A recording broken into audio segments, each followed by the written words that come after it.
The HRD strategy aims to improve the way government functions by strengthening the skills and productivity of all Barbadians through the HRD strategy. It continues to provide significant advantages to our economy. With passion, attention to detail, and innovation, we will succeed as a country. My name is Aisha King. I am the president of an organization called Talent, Trek-Voy Art and Literary Endowment for the Naturally Talented. We have just been granted the funds, EU funds, through the HRD project to continue building on an IP that we have called the Zana series. The Zana series is a children's series which educates children about the different types of issues that affect our environment. In short, we try to break down everything that affects climate change.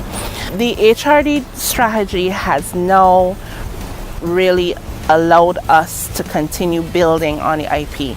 Under this particular strategy, we are now continuing with the animations. So having the opportunity to continue with 3 more animated episodes, it allows them to build their skills. In terms of more books, the HRD strategy is also contributing to that, where we have more books to put on the shelf and more books to talk about. So it is capacity building hand in hand with the creation of projects. The Human Resource Development Strategy of the Ministry of Labour, Social Security and Human Resource Development, funded by the European Union, is a carefully devised plan of action that will make the people of Barbados more able to achieve 3 national goals: to be globally competitive, have diverse economic growth in different sectors, and to reduce poverty. People have ideas. You can argue where it comes from, but normally we'll say it comes from the imagination. And then those ideas have to be put into practice. They've got to be tested. Sometimes you have to do a hypothesis testing. You then maybe try to break it down to a prototype. But along the way, you can lump all of that under research. The entrepreneurship, of course, is important because now you've had the idea, you've tested it, it kind of works. You might have built a prototype if you're lucky, but now you have to make a business out of it. And that's where the entrepreneurship comes in. The Human Resource Development Strategy is also encouraging innovations that promote the use of new technologies in agriculture. We developed a consumer guide from within the Barbados Renewable Energy Association on photovoltaics and understanding photovoltaic installations. We did it within the Barbados Renewable Energy Association. And out of that, the Ministry of Labour, through its Human Resource Development Program, decided that they wanted to consult with us to provide training in certain segments of the community. With the financial community, we started with that. Then we did one with small and medium-sized enterprises. This is the 3rd one. And for this 3rd one, the ministry wanted us to have the agricultural community as part of it. After the workshop this morning, we decided to have a field trip so that you can see solar grow in action. We are happy that we have the Youth Entrepreneurship Program out of the Ministry of Agriculture that make up the majority of this group here today. I applied for the Entrepreneurship Program because it seemed like a good way to learn more about what I wanted to get into, which is hydroponics and aquaponics. And it's an opportunity to learn new stuff, see what I can do with it. My name is Randy Barbados. I'm the owner of AgriGlobal Enterprise. I'm also a participant and ambassador of the Youth Entrepreneurship Incubator Program. The program has benefited me to move from actually a crop farmer into soil to change that aspect into more of an aquaponics type of farming, which uses mainly water. So at the end of the day, I can actually be more sustainable in growing my crops when I want to grow crops. I think it was very important, the support that we got from the EU and the Human Resource Development Strategy. We felt we fall under Pillar 5 of the HRDS, which is promoting entrepreneurship. And what we saw was that there was a great need to promote or to stimulate entrepreneurship by using agriculture. The program is geared towards introducing young people to modern agricultural techniques and practices, and what we're trying to do is pretty much create a new entrepreneur in the agricultural sector. We've had a number of success stories in our program so far. To date we have 53 graduates, so that's 53 people who have actually graduated from the program, who have gone through the training. We have another 16 that are enrolled in the current cohort, which is cohort 4. So we'd have at the end of this cohort, that would be 53 plus 16 who are actually trained in agriculture entrepreneurship. So the actual work in the field, the practical work, tend to be very, very important. You should be able to look at a black belly sheep or goat and be able to say there's something wrong with this goat. Well, before joining the program, I thought it wasn't occupied by young people as much, but from the program I have realized that more young people are getting into agriculture and kind of looking to sustain themselves. And we have also visited people that went through the program already and have been successful through the program. This program has given me so much opportunities because I have endless people actually coming to me, wanting me to partner in different businesses, and that's kind of great that persons who were the project manager and project coordinator actually recommend me because I guess they see something in me, which is great. I believe that some of those young people whose lives were touched by the program will also pass on that to other young people. When I see that, like some of our graduates come back and, they actually have their businesses, they have their logos, they have the products, it really, that's when it really hits home, and it really gives us a sense of joy. And I say, yes, the HRDS will be very proud of what they have done because this is the tangible evidence of their investment.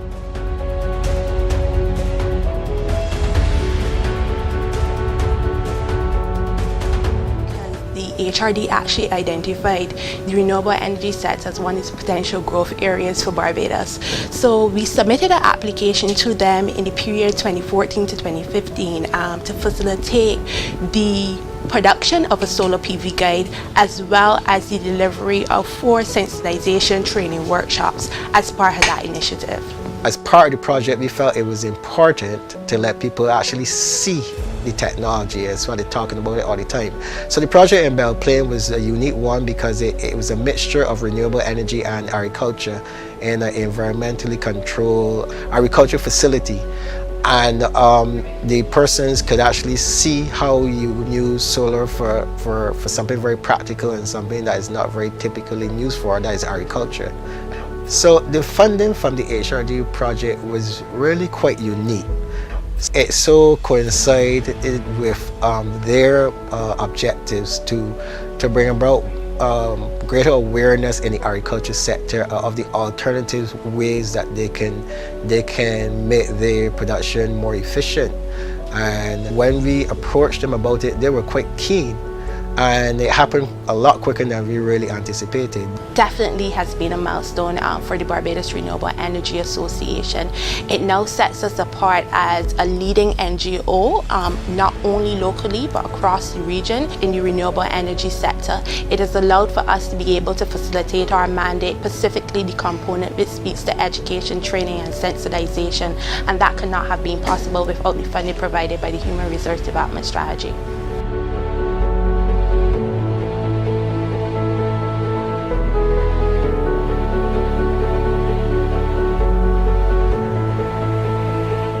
Entrepreneurship program is a community-based program that was conceptualized to basically empower women. It started in the St. George community with 23 young ladies. Most of them were single mothers. We provided training, funding, and mentorship to them. And we had 12 training sessions.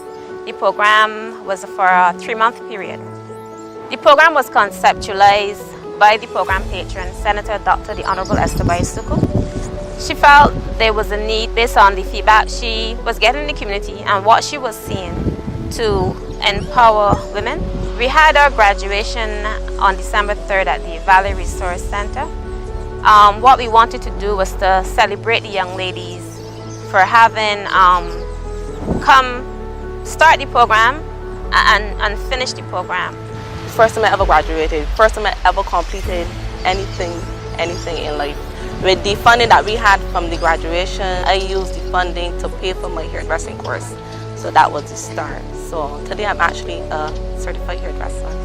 After that, we had our market day on December 10th. The ladies were actually able to showcase what they do to the community. We were able to present our skills and stuff that we probably sell or what we do to the public.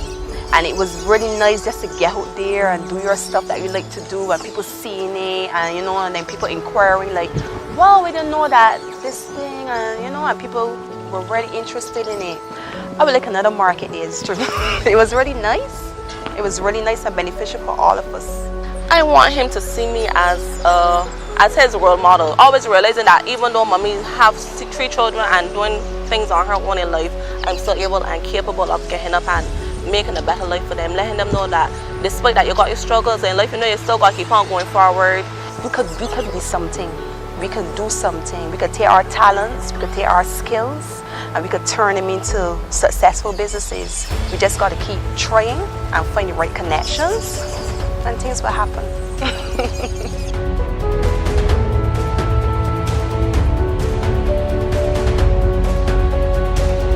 Small businesses in their startup phase, or even persons with just a dream, have been calling the association for a while.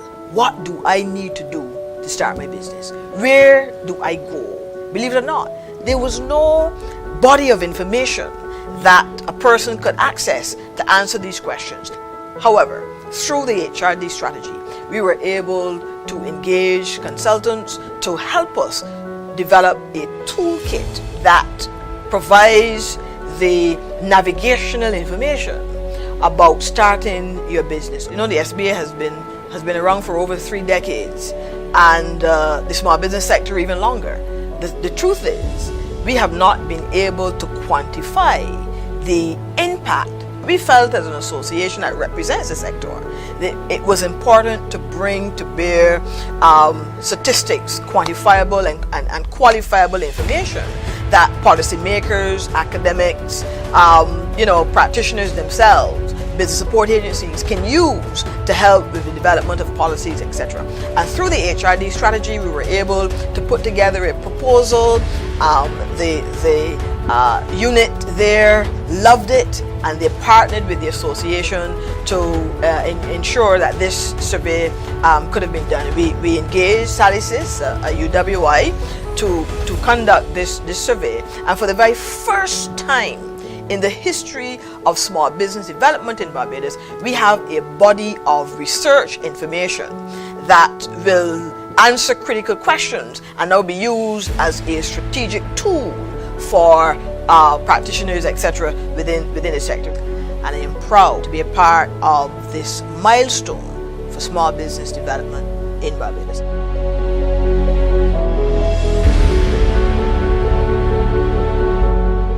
We've got skills, we can compete, develop, train, innovate. Come on, be unique, focus on our goals, to be the winners, so getting qualified, we can go far.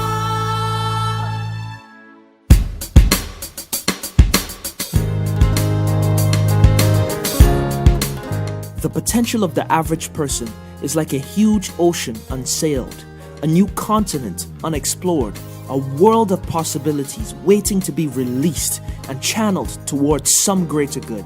The only way to discover the limits of possible is to go beyond them into what seems impossible. The HRD strategy is an innovative program developed to help Barbados empower more of its people to better drive the country's economic growth. It is about improving the way we do business as a country and enhancing the lives of all Barbadians. The HRD strategy aims to improve the way government functions. By strengthening the skills and productivity of all Barbadians through the HRD strategy, it continues to provide significant advantages to our economy. With passion, attention to detail, and innovation, we will succeed as a country. The HRD strategy is designed to a large extent to revamp the training and education system in Barbados. Workforce competence drives productivity, and productivity drives economic development. If you don't get the HRD strategy right, your resource development strategy right, workforce competence right, you're not going to be productive and we're going to struggle economically. So in summary, this strategy is critical to revamping, refocus, restructuring people's capabilities, building a competent, knowledge-centric workforce who becomes increasingly productive so that our social and economic development remains buoyant and keep on to climb, so that once again, Barbados will be called #1 developing country in the world. It must be important to know the HR strategy primarily is about building workforce competencies. A country cannot do well unless they have the people with the capabilities. You cannot get increased productivity unless the people have the skill sets and the knowledge to do the work. The choice of your career is extremely important in terms of your future as a person. The HRDS have really assisted guidance counselors in Barbados in terms of the Myers-Briggs training, inventory training, which enables us to be able to spot students' preferred areas of working, problem solving, and making choices and decisions. It is an extremely good program. The majority of our counselors have been trained in that area. One of the major benefits that we received was through the distribution of career keys to children. This test is very simple, short test, and it helps the students to recognize the relationship between personality and career. My guidance counselor, Mrs. Grant, is who introduced me and others to the test. She actually helped us think outside the box. It also helped me to find myself in a way, like it set the foundation, because now I know what I want to do, what I want to be, and I know the steps that I have to take to get to where I want to be. The Human Resource Development Strategy arm of the Ministry of Labour has financed us on several occasions to host our National Career Showcase. They have really contributed to our being able to enable the National Career Showcase to take off and to develop to the level at which it is at presently. Thanks to them, we have been able to reach several thousands, like 5,000 a year. Apart from contributing to the National Career Showcase, they've also concluded a career guidance and counseling course at the level of associate degree, which is very, very good. And they started the first cohort with some of the counselors, the majority of whom are counselors that is from the secondary schools. And all of that is to enable us to be more equipped, armed, and informed so that we can do a successful job in contributing positively to the development of Barbados' future workforce.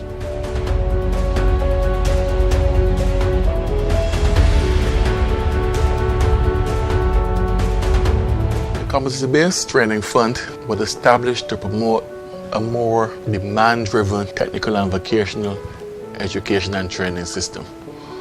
What we do is we provide funding to eligible partnerships to train, assess and certify the Barbadian workforce. What we're also looking to do is to expand the awareness and the acceptability of TVET qualifications and certifications in Barbados. So we work closely with the TVET Council to develop standards, to develop occupations, and to assess and certify the Barbadian workforce. When I went to the TVET Council, I think in 2011, we had about 2 operating standards at about 2 centres across the country.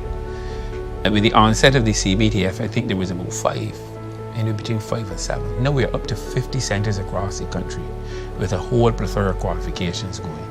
I think in terms of this strategy, it's been an excellent vehicle in order to retool and retrain the Barbadian workforce, to get us thinking in a different way, going in a different direction and basically preparing us for what it was say, taking on the world, taking on the market, taking on the region. The whole HRD strategy recognized that the Barbadian workforce need to be modernized, and it need to be more demand-driven.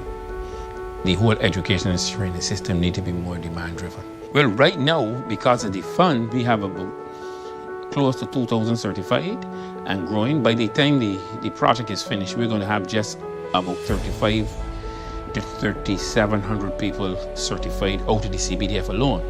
So through the CBDF, we were able to establish competency-based qualifications across the country. And the impact now is that we have people coming to us. So it put the qualifications on the map. People know about them. People know the value of competency-based qualifications now and are coming on their own to be training centers. So there's a whole momentum going on.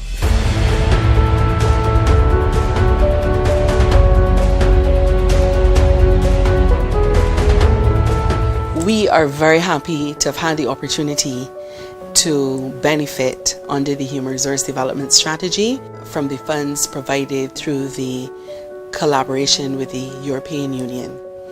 They afforded us the opportunity to have an institutional assessment done. And essentially what we were looking at was how can we deliver better service to our stakeholders.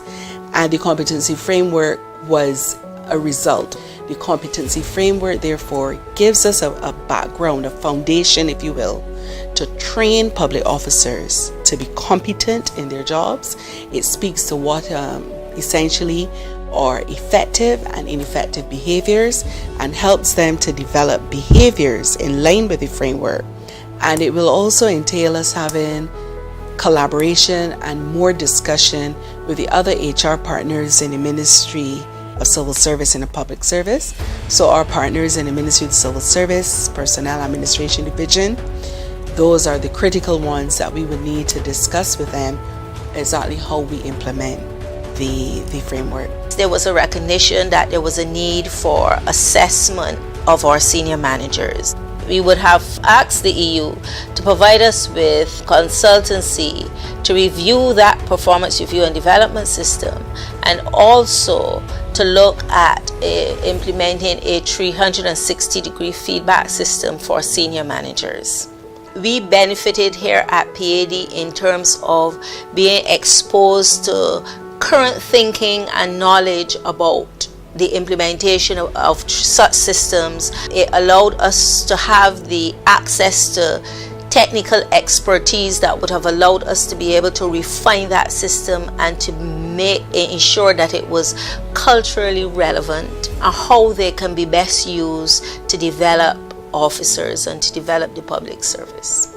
Officers would now be more focused on what is expected of them, and it enables them to see or to understand whether or not their behavior or performance is up to the required standard. For the first time in many years, I think what the HRD strategy has us thinking about and has us doing is actually having a harmonized approach to the management and development of human resources within the public service, so that when we recruit or select a public officer, we don't only recruit the one who is most qualified for a job, we recruit the one who is most competent. I think that for posterity, this strategy would show that it has been a significant factor in the transformation of the Barbados public service. And that can only redound to the benefit of Barbados on a whole, because we need a well-developed public service in order to be successful as a country.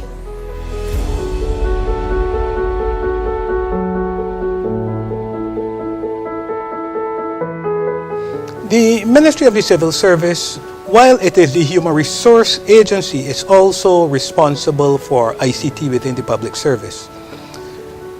One of the departments under the Ministry of the Civil Service is the Data Processing Department, which is responsible for ICT matters within the public service. And there's also the e-government unit under the Ministry of the Civil Service. So knowledge management is very important to the running of the Ministry of the Civil Service. With the wide area network, what we are looking at doing is connecting all government departments via a telecommunication network. This would be via lease lines. The importance of this to government and to citizens is to allow governments and citizens to interact more seamlessly and more efficiently. We would hope that by having a network of this type in place, we are able to help government to government communication become very efficient, very quick, seamless, and then extend that to our citizens so that citizens can then access government's services in the same manner that government is able to access its own services and to communicate with itself. The HRD strategy came in just at about the right time when there was a price balance point between costs and the type of technology we would have needed to be able to implement the ban. That made it significantly easier for us to access the kind of funding that we needed to build the WAN in the way that it needed to be built to be a viable entity. The implementation of technology within the public service came later than it did in most of the private sector, and hence we are really playing catch up, but we are doing a very good job in being able to train our staff and make them very knowledgeable in all the technology that there is in performing their duties. So at this stage, I think it came at possibly one of the best times in our development and has helped us to actually leapfrog the country a lot further ahead than we would have been 10 years ago.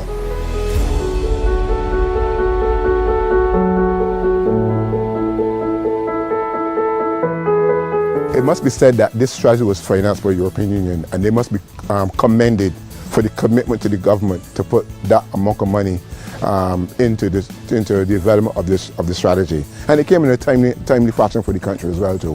However, going forward, this kind of work, this kind of achievement cannot be had without financial support. We fashioned our vision to say becoming global centric, global citizens. What we're seeking for is Barbados to become global citizens, meaning that when our students graduate from any institution, they can work anywhere in the world.